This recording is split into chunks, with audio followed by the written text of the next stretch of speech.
Hello there, and welcome to our Shield of the Sun video. In this video, this is Revelation. This is our 17th video for it. So we're going to be continuing with the lessons of the book of Revelation. So with that, I would like for you to join me in Revelation chapter 16. So in our last video, we left off with this, and he gathered them together into a place called in the Hebrew tongue, Armageddon. Armageddon is a pretty cool name. You like that? It's like Armageddon. It's a nice name. So by verse 17, this is what we read. And the seventh angel poured out his vial into the air. And there came a great voice out of the temple of heaven from the throne saying, "It is done." This is why Armageddon is such a cool name. Armageddon represents the activities that take place that lead to the culmination of the destruction of evil wills. Meaning it is the culmination of everyone here is good. Everyone here is solid. These persons are not going to do bad stuff in heaven based on their own self-will or anything else. They're solid. Boom. All the rest gotta go. And thus for us to, have true restoration on the level that God intended, Armageddon's gotta happen. That's what God wanted, and that's what God will receive. And for those that are loyal, they shall be rewarded. For those that betray, they will be sent to hell, punished most brutally for everything to be vaporized and wiped away from all existence. But before that happens, they're going to pay for everything they've done. Every thought, every stupid, minute detail of it, it's all going to be revealed and shown to them. On earth and in heaven and in their very existence, gone. That's what it is to have no memory of it. When it ain't there, it ain't there. So what do you care? And hence, imagine one day in existence where you never care about anything evil again. Like nothing uncomfortable, nothing unsettling. It's never a reality for you again. This is why people want heaven. Because inside them, they wanted a better world. They wanted a better existence. They wanted a paradisical state of existence. Because that's where they came from. How would they even know what they wanted if they hadn't come from it in the first place? They want home. They want to come back to, the true festivity of the holiday for which is the paradisical blessing, and not the fantasy for which temporal existence fades. And there were voices and thunderings and lightnings, and there was a great earthquake, such as was not since men were upon the earth, so mighty an earthquake and so great. So let's talk about the seventh angel poured out his vial into the air. So this correlates so as to understand the seventh seal, the seventh trumpet, the seventh veil, they all are in correlation to the final day. So events start to take place pertaining to those prophecies which culminate on that final day. So before there's that final moment, these events start to take place. So interdimensional doors have been swung open. They're really like banged straight open, and vibrational pulses are felt everywhere.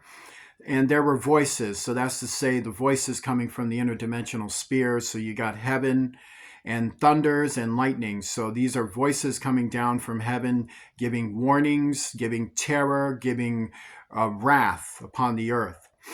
And there was a great earthquake. So that's to say that they took hold of the interdimensional channels and started to rupture the planet. Such as was not since men were upon the earth. So mighty an earthquake and, excuse me, and so great. Excuse me for that. Such as was not since men were upon the earth. So this was the worst earthquake ever seen in earth history, is what it's telling you. That this earthquake was supernatural on a level where supernatural activities do cause our earthquakes, but it causes them at the level of temporal measure. So sometimes we get big ones, little ones, and small ones. Where in this one, this was a supernatural earthquake that imploded from the interdimensional spheres and ruptured our planet. So therefore, look at what happens. And the great city, so that's to say the Antichrist empire, was divided into three parts because A bulk of it was destroyed in the earthquake. It got swallowed in the earthquake. So imagine an entire continent, like say all of the Middle East or all of Africa or all of South America or even all of America or all of North America suddenly just gets broken into three pieces. Like Canada get broken off from us, America breaks off from Mexico, and we've just been shattered like that. And implosions have take place in the center of our lands. So that's what happened to the fourth kingdom, to the Antichrist kingdom. So what happened is you had all these persons dying and falling into the ground. You had buildings, you had streets, you had cities, you had all. It was, the disaster was immense, and then this was like a massive loss of life, and all these people dying and dropping in there.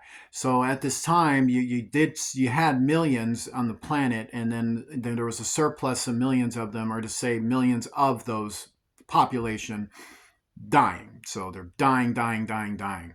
You're probably wondering, do you have billions in the future? No, just multi-millions, but not billions. Because the planet had to be shared with the fallen angels and the demons.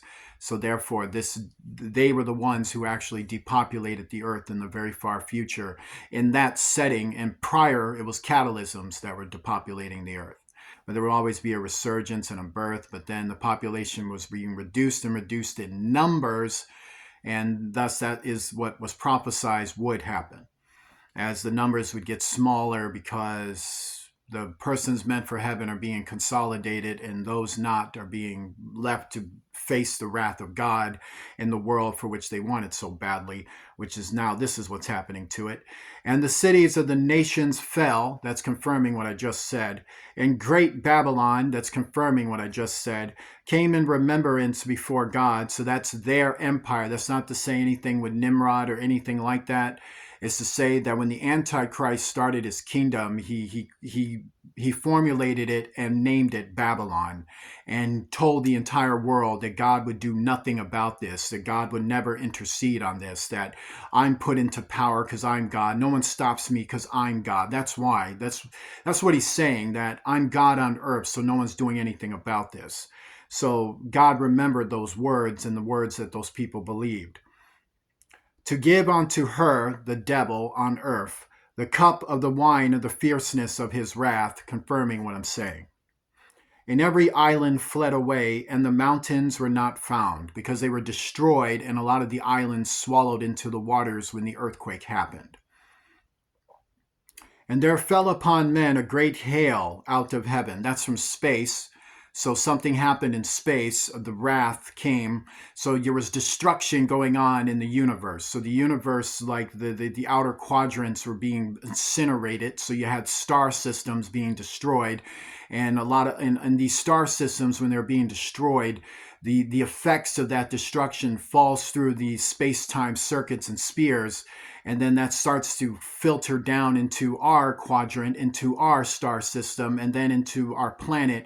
And so from those open interdimensional doors, debris from that destruction started to fall on planet Earth.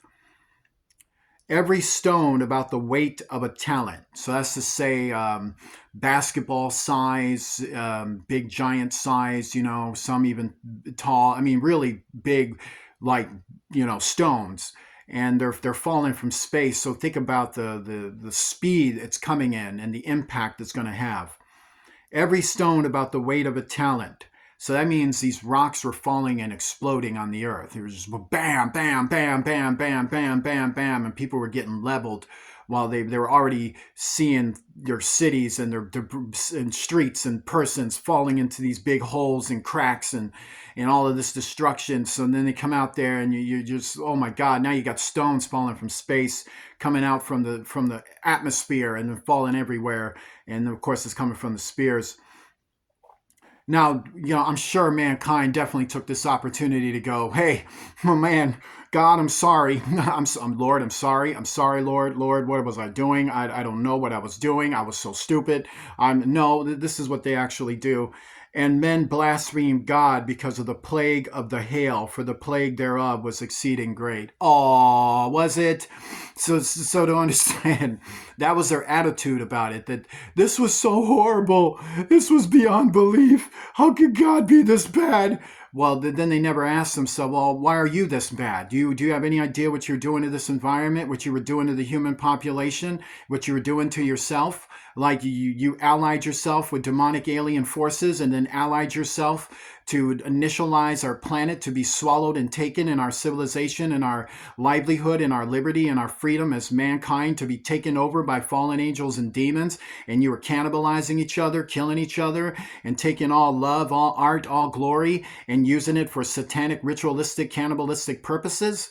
And you're wondering why God did this to you. Like and then you did all of this for a dude, some actually a devil who looks like a dude. So you did this for an alien. So this alien who's in the Bible called the devil on earth, you did this for this. And then before that, he was what, the devil's son and Satan's son, and he was Satan's son.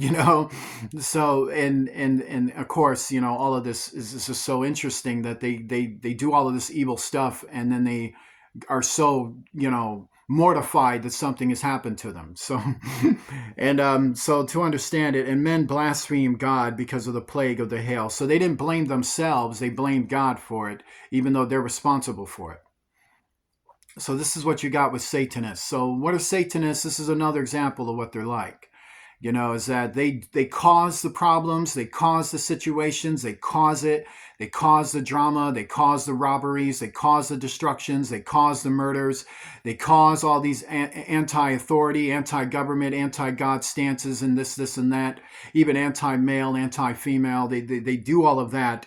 And then when they have people fighting, snarling, and arguing, and then they get measured by God for their sins, the next what they want you to do is blame anyone but them in terms of what they did, and in their personal walk, they blame you instead and not blame themselves for what they did. So it's incredible. We're called to take responsibility and own for our sins, but that's not what they do. They love their evils and they're committed to them. So now we got chapter 17. So in chapter 17, what you read about now is that what the Apostle John is being called to expound upon is the details of the Antichrist's kingdom, the Antichrist empire. So this is what you read about in chapter 17 are events that are centuries away from us. So before any of this stuff in 17 is seen or manifested, catalysms have to happen first. So the catalysms happen first. The change of our world happens. There was a mass depopulation due to those catalysms, a rise of mankind in the midst of interdimensional doors open, and alien forces are now on our planet, and it's clear. So in the culmination of all that, as the years go, Abaddon comes on the scene, and the Antichrist is infusionated, Apollyon Abaddon, and he establishes the Antichrist kingdom. So the Antichrist kingdom, which has, starts off with these followers of the Antichrist, and then they incorporate the mark of the beast along with those that will worship his image, meaning the beast's image. So that empire is what's about to be described to you in chapter 17 and 18.